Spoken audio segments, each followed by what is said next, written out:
I think we can all agree that it's more important now than ever to prioritize our health. And Nick and I are firm believers that the number one thing we can do to be healthier and more productive is to be more active. So today we want to share 6 tips with you on how we're incorporating more activity into our routine without wrecking our schedule or our budget.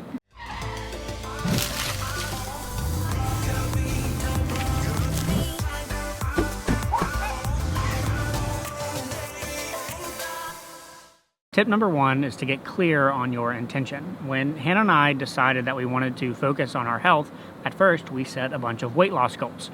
But after 2 to 3 times of setting a weight loss goal, not sticking to our workouts, not ever losing the weight, we figured out that apparently is not very motivating. Yeah, it's not the motivating way to get after it. So we started thinking about all the reasons why it's important to us to stay healthy. Things like being able to support our family and our future kids for many years to come. Things like being able to keep traveling for a big part of our life. Things like being able to go on spur-of-the-moment trips. I know when I was in physical therapy school, it came up for us to possibly go on a snowboarding trip to help people with special needs be able to like snowboard and ski. And A, I didn't know how to snowboard, but B, I also really wasn't in good enough shape to learn either. So those were all really big reasons for why we wanted to make this a priority. Well, and I see guys that are still doing downhill skiing in their 70s and 80s, and I want to be able to do that. Like, that really matters to me. Totally. And so all the stuff that we really care about doing, it's not just lifting the weight or losing weight or about how I look. It's about being able to live this life that we love living and continue to do that for as long as possible. Once we started focusing on how working out helped us achieve the life that we wanted based on our personal goals, not just weight loss, actually sticking to the workouts was much, much easier. Which brings us to the second tip. Figure out what works for you. I'm doing horizontal running.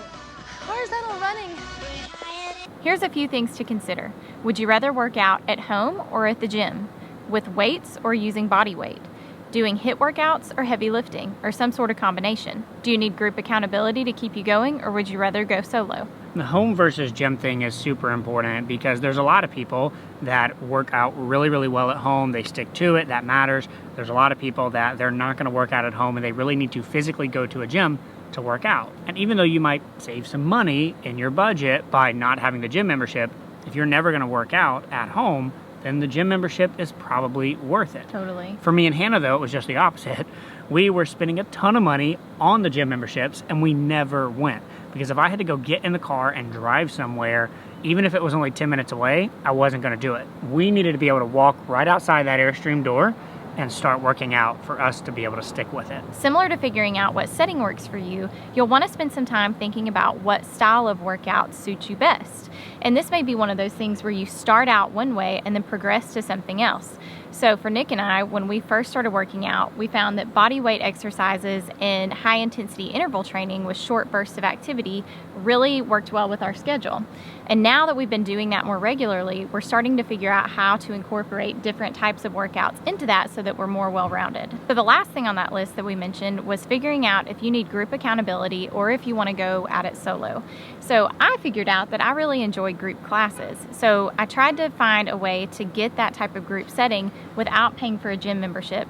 And I ended up coming across Krista Stryker over at the 12-Minute Athlete, and she was launching a 12-week boot camp. And I found that that was a great mix of getting the group feedback while still being able to work out on my own time and on my own schedule and without having to drive anywhere. Yeah, for us it was the best of both worlds. Again, we didn't have to leave the Airstream very far to work out, but we also had the accountability because you were like, I got to post, an update for the class, Totally. By Sunday night or whatever it was. Yep. And that kept us on track. Everybody's situation is different and everybody likes different things. So just figure out what works for you and don't get distracted by what works for somebody else. Now, this brings us to tip number 3, which is we want you to try things out in an inexpensive way at first. It's really easy to go buy a bunch of equipment for this style of working out or running or whatever and then realize that's not your thing. And I don't know if you've noticed this, but it's a lot more fun initially to just buy the equipment than it is to work out. It's way more fun. So what we recommend is find a way to try something out inexpensively and see if you really are into that style of working out and getting healthy. And if it fits into your life. Yes, and if it fits into your life time-wise, before you throw a bunch of money into that specific thing. This means looking for gyms that offer free classes before you have to commit to joining, or going to the cheap gym for a little while before upgrading to the really swanky gym in town, or using some homemade makeshift equipment like using cinder blocks for your box jumps, which is what we did for a while before we actually bought a really nice box off of Amazon once we figured out, hey, we like doing these box jumps and we're going to continue doing these for a while. Speaking of equipment, this brings us to tip number 4, which is to avoid gear acquisition syndrome. I actually talked about this in a previous video that I did with a friend of mine, Nathan Bowler, where we talked about GAS, gear acquisition syndrome, as it related to tech or music equipment. Well, the same thing holds true with working out. And you know this if you've gotten into jiu-jitsu or climbing or running or kayaking. If you've walked into Dick's Sporting Goods and gone by that Kalia clothing line. Yes. Yeah, you need to buy all of the clothes before you can do yoga, run, or anything. Yeah, I'm pretty sure you're not allowed to do yoga until you've spent at least $600 in equipment and clothing for getting ready. You guys know exactly what we're talking about when it comes to this. So please do what you can to avoid this. Be very conscious of it. And as you know, what we're going to recommend, build a line item in your budget. If you really want to spend money on your type of working out, whether it's I don't even know what that was called. Kalia clothing. Carrie Underwood. Oh, Carrie Underwood's. Okay, so Carrie Underwood's. Yeah, if you want to look like Carrie Underwood when you work out, put that in your budget. Put that in your budget. Have a Carrie Underwood line item. Just remember that buying the latest and greatest gear and clothing isn't going to make you any more fit or any better at whatever thing it is that you're pursuing. There's tons of ways to get free information, like here on YouTube, whether it's watching yoga videos on the beach or whatever your thing is. To kind of wrap up, tip number 4 here, equipment is important. Do look at what is going to work for you. We've invested in some kettlebells, yoga mats, a traveling pull-up bar, and a box, and we keep all of that in our truck on the road.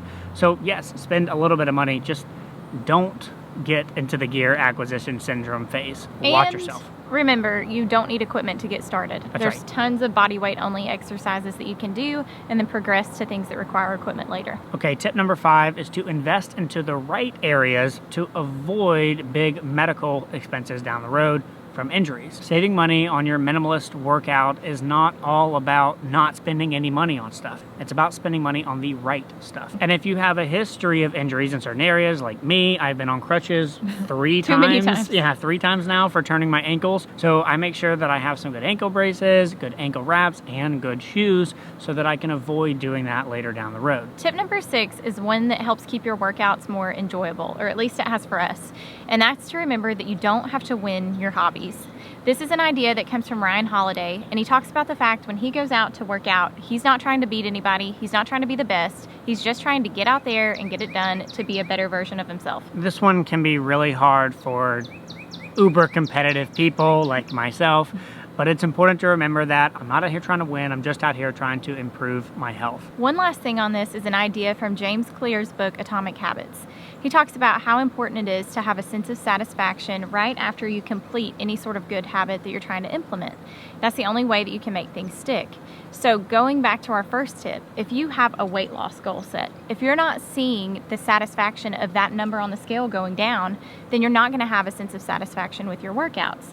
So that's why we found it's way more effective to focus on getting stronger and getting more fit in general, and noticing that our endurance is a lot better when we go for a jog or when we go snowboarding. So those things have been much more motivating and make working out in itself very satisfying, instead of tying that satisfaction to some external factor like your weight. All right, guys, so those are our 6 tips for effective minimalist workouts on a budget. We would love to hear more about how you've saved money or stuck with your workouts on a limited budget. Please leave a comment down below.